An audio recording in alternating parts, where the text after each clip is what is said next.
How to enable face authentication on Poppo app. This app is basically a live streaming app where you can chat with the streamers, or you can connect with new people. So if you want to keep your account safe, what you want to do is enable the authentication. So first, as you can see, there are many tabs at the bottom. Go to this Me profile right here.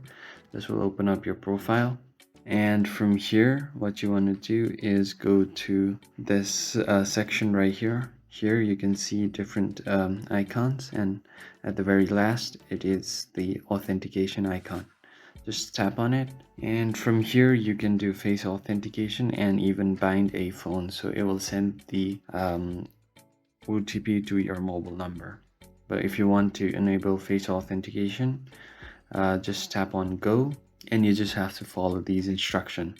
It's a good thing that you don't need any kind of third-party apps to enable the authentication, so it's the inbuilt feature from this app.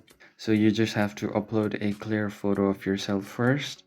Just tap on this option right here. It will ask you for your gallery's permissions, and once you do that, you can upload your photo. Then you have to take a selfie and record yourself, record your face, and it has to be enough light first, and after that you should be good to go. So in order to use this app, you should be 18 or plus. So once you do that, you can start the certificate and your face authentication should be enabled. I hope your video was helpful, and I'll see you on the next one.